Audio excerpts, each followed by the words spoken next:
What was Cam Jordan like in 2019, 2020? You had going stupid. Defensive end number baby. one, Himothy. Solid stretch, just because like, the world sees defensive ends as sack getters, so you have to get that accolade.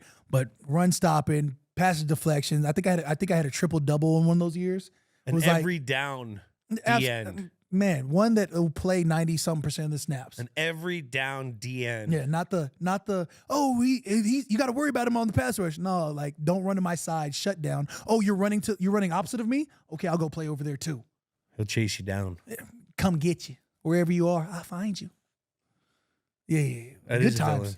Gronk retired for the first time. Gronk, Andrew Luck, Julius Peppers, Shane Leckler, unbelievable. Julius punter. Peppers got his last jersey from his last game. Did you? Yeah. That's insane. Yeah. I've met plenty of famous people over the years, and I've never once stuttered or gotten awestruck. And I feel like I've met a gambit of really famous people. Yeah. Julius Peppers was my guy though. Growing up, it was the Freak, it was Chris Dolman, it was John Randall. Yeah, Javon Curse, the freak is, come on, he was a freak of nature. Julius Peppers was one of them ones. Growing up, he plays basketball and football at UNC. And he's not just a guy, he's the guy. Yeah. He's 6'7" and he runs a 4.5 at 300 pounds. Shit that you're supposed to be like, wow, Julius Peppers. Yeah. And so met him younger at Exos working out, and he had said some words to me, and he was like, hey, man, like your game. Thank you, sir. And I was like appalled at the way I responded, and dapped him up and walked off and was like, I'm a nerd. I was like, no way, this dude thinks I'm a loser for sure. He was that guy. That guy. Yeah. He was a phenomenon. Now, who was a guy that you competed against? Because there's game records. Who's someone that you were driving to the stadium like, all right, we got to get this guy that you knew it was going to be a long day. Yeah. It was going to be a tough day. It was going to be a day where you had to be involved with him every day. Is there one guy that sticks out? I mean, it's Aaron Donald. 100%. It's Aaron Donald. You know what he was able to do with the 3 technique and the DN position, his movement and his kind of his athletic ability. He'd give you 3 pass rush moves and you'd be like, what was that? Like, I got a holding call on him once and I was like, that's bullshit, because I didn't even touch him. Like, he just spun around and did this crazy shit. But yeah, that's one of those guys where all pass protection rules are off. We're not sliding to backwards. We're sliding to him wherever he is. He was a game record. J.J. Watt was like that. Like, you had to have a plan for J.J. Watt, or else J.J. Watt was going to pick on that backside tackle, make him look stupid, bend the corner, and go make plays.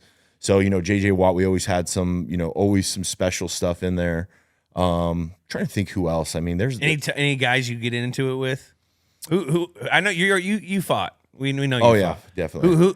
Who's someone that you knew you were gonna probably fight every time? Is there? Yeah. Because I had Benny. I think I had Benny Sapp or something from the Dolphins. Who's the safety with you guys in the Dolphins? Yeah, well, we had Benny Sapp. We had Sapp. Yeah. No, who's there? No, there's another one later. Was it the big buff guy? Nah. Regardless, we were fighting every time we. Yeah. No, there was a bunch of guys, man. When I was younger, I used to work out with some guys that played for the Cardinals, Antonio Smith and Darnell Dockett. We used to work out together. Yeah. And then when we worked out together. Yeah, exactly. Yeah. And when we started playing in the games, I mean, they hated me. The Cardinals were playing well. I was on the Rams and we were shit. And I was like, I'm just gonna try and fuck these guys up.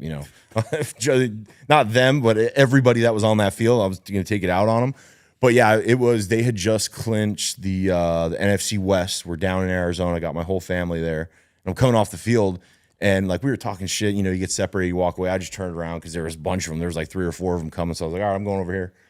And Antonio Smith full ninja kicks me on the back of the legs, and I go down on the field, and he gets a penalty flag. But yeah, with Antonio, I think he took my helmet off and swung it at me one time. I was getting after him in pass pro, and I had my hand up in his face, doing all sorts of crazy stuff. He took my helmet off and swung it at me, and thank God it was 2 feet away from my face. I was just he was Myles Garrett. Yeah, he didn't make contact like Myles, but yeah. But we always had good battles. They were great players, and me and Dockett, we'd go back and forth. He was a great player, and they'd always put him on me. When we played the Pats, they'd always put Big Vince on me. Yeah, that was my badge. Hey, I made it. Bill over there thinks that I'm good enough that they're going to put their best defensive lineman on me to take me out of the game. And me and Big Vince, man, we used to go at it. And I I love Big Vince, man. He's awesome. Remember man. Hootie on the pick, or he lit someone up when he dropped on one play. Oh yeah. I saw that on film. He's a fucking beast, man. He was so good. I mean, he's one of the best nose guards ever in there. He really is. He's definitely, he should be a Hall of Famer. He didn't get a lot of. His numbers won't show that he's a Hall of Famer because he did so, like, he would take double teams and pressures and like he dictated a lot of offensive line play. Oh, no doubt. You had to account for him. Yeah. I mean, he was the guy there forever. And the commotion that he caused in the middle would take some teams out of their game. I forget what year. I think it was 2011, and they were doing a Sports Illustrated piece on him. And you guys ran like a double linebacker blitz. And he started off this way and came back this way, and this linebacker came down, and we hit knee to knee. So I went down, and I go down. I think he gets the sack. We're in Vegas after the season, and it's Vince on the cover of Sports Illustrated, and I'm laying on the ground. It looks like he threw me on the ground and is running after the quarterback, and I'm like, great. I'm on cover of Sports Illustrated, but I'm on the ground flopping around. Fucking Vince. I would always try and not piss off Vince. You know what I mean? Like me and Vince, we had come out together. We were the same age. He went to Miami. They wanted me to play D-line at Miami. I went to Nebraska. I wanted to play offensive line. And I would never do Vince dirty. Like I would always helping him up. Hey, big boy, come on. Like, so like we get after it and we compete, but like I always made sure to take care of my guy Vince. Fucking V. Man, he's athletic as hell too. He's got some great feet. People don't realize he's he's lost a lot of weight now. So he's looking good. Thin. But he used to be like 4 feet, 5 feet wide, but he had ballerina feet. Yeah. Quick feet. We got to get him on this damn show. So I had just had shoulder surgery on my right shoulder, and I'm in an arm sling still. The training staff, Jim Whalen, Joe, they set me up with the Boston Red Sox trainers because I'm living in Boston. Yeah. And so they have a private practice, 4 blocks walking distance from the apartment I was renting in Boston at the time. So I wake up one morning, and I'm telling this story in front of the team. This is for Bill and everybody else. I wake up one morning, I roll out of bed, and I don't hear my alarm. I'm like, oh, I'm late for this training session. And now the Patriots trainers could communicate with the Red Sox trainers. They just couldn't talk to me because they're under contract with the league owners. So they would know if I missed or was late or anything. So I'm like sprinting to get ready. So I throw on a pair of sweats. I throw on a T-shirt. I'm wearing my arm sling and sandals. I walk the 4 blocks over to the PT clinic. So I hit the elevator. I'm riding up to the 2nd floor. And I'll pause here to tell you what I had for dinner the night before. I had sushi from a gas station. Which don't do that. In Boston. In Boston, yeah. Which there was like one gas station in Boston, and they had the best sushi. So Is that the Mexican food joint too, right there? Oh my God, you know the one I'm talking about, the no. mobile station? Yeah. It's gone. Oh, it's gone? It's gone. Well, they had good sushi, but it was questionable, I guess, because I kicked my leg up in this elevator and I shit my pants worse than anybody has ever shit a pair of pants in the history of shitting pants. I can't even explain to you how horrifying the scene was, but Did it go down your leg? buddy, it had cuffed ankles full. Okay. So anyways, I'm in this elevator now with my shit pants and the doors open at the 2nd floor. And I'm like, I can't leave this elevator. So the doors just close. And now I'm just riding an elevator in soiled pants. And it smells in there. Oh, and I didn't have time to put on drawers. Like I'm wearing just gray sweatpants, buddy. So we're riding the elevator. I'm riding the elevator up and down, and people are like coming onto this elevator, like starting their workday. And I mean, I smell like an ox. Like people are now like visually disturbed. And I mean, I'm a psychopath in the back of this elevator tucked into a corner because I don't want them to see the back of my pants. And the elevator reeks. So they're like, who's this escaped patient? I'm sitting there in an arm sling wearing sandals and shit-stained sweatpants and a T-shirt.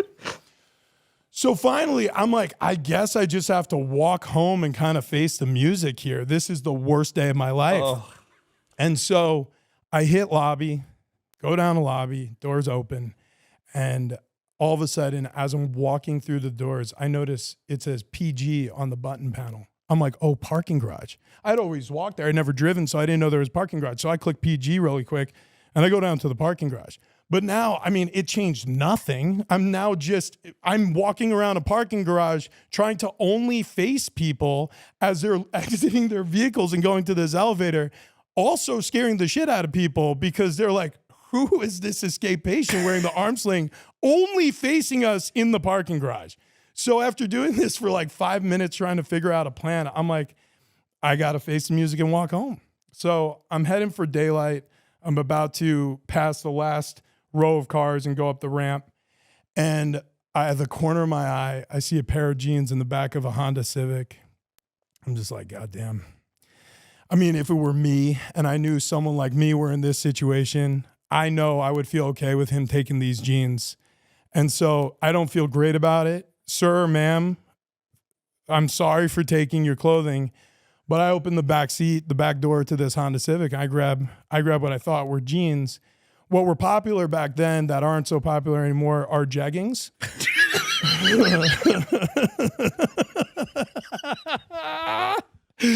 And the woman whose jeggings these belonged to was not a large woman. She was diminutive in stature, to say the very least.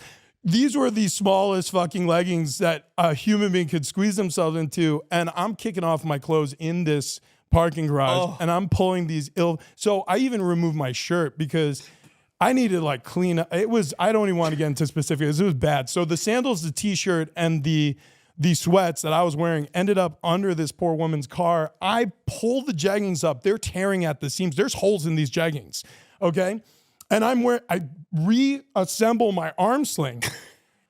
And so I'm walking toward the exit and I realize like, oh, this is way worse. This is like, I didn't do the math, but now I'm a 315-pound man in an arm sling wearing ill-fitting women's clothing. And I'm just going to walk home in the streets of Boston. So look, I was an athlete and I'm not bragging, humble brag. I was super fast for being a fat guy. And so I decide once I hit the top of this ramp, I'm sprinting home. Like I'm going to get there like Mach 3. I'm breaking the sound barrier here. So I start running. Didn't do the math on this. When you're dressed like that and you start running in public, people start running with you because they're afraid of whatever danger you're running away from. So now it's like the jogging club going down the streets of Boston. I shake my tail though. I make it back to the apartment. I shower off. The doorman buzzes me in, completely nonplussed by any of this. He was just like, as if it's a normal Tuesday morning. He was like, hey, Rich. I'm like, what's up, Muhammad? I go up to my apartment, shower off, come back downstairs, say goodbye to Muhammad again, walk out to the PT clinic, ride that elevator back up, still kind of stunk, rode the elevator back up to the second floor. I get there, I'm like, hey, I'm so sorry I'm late. They're like, you're not late, you're right on time. My appointment was like 30 minutes later than I thought. All of this could have been avoided. It was the worst day of my life. And so when you run out of stories to tell, you just tell stuff like that. You ever get fined for a dance? They told me I could only do two pumps. 2 pumps? Yeah. Key and Peele rule, man. I know. Yeah. 3 days was like, that's too much. Hey, Stop it. Yeah, There's three, another one. 3 gyrations is too much. You always knew that It was just right. I don't even want to say his name, but there's a ref that was always a little stickler with all that shit. Yeah. I don't want to say his name, but he knows who he is. Looking at you, Cleet Blakeman. Scott Novak. Fucking Scott Novak. Look, he looked like a principal out there just trying to hold court always. Didn't even let you jive with them. And the crazy part about the referees, they all have like good jobs. Yeah. You like, what are you like? What are, They're all like lawyers yeah, and doctor? judges. Yeah, And it's shit. like, what do you do? Like, oh yeah, I'm a medical doctor. Like, it's like what? Like, how do you have time to do this? Like, you There's know? a couple former players now, though. Yeah, but I'm just saying it's kind of crazy though. Like when you think about those guys and you talk to them and you like, Well, they're not full time. Just I mean, crazy. you would think that the league would make them full time. They all have guns now too. Like I feel like there's like an arms race to get like bigger biceps. You notice this? Well, that was it's all Hockley. Ozempic. It's yeah, but Ozempic. now they're all going after Hockley. Hockley, that was old Hockley. He was the first one getting all jacked, and now his little son's getting all jacked. You got to get jacked up out there. Well, they don't want to be getting tossed around out there. Yeah, you They're in can't. a fight. But you can't really talk to the NFL referees like that. But NBA, you could say whatever you want.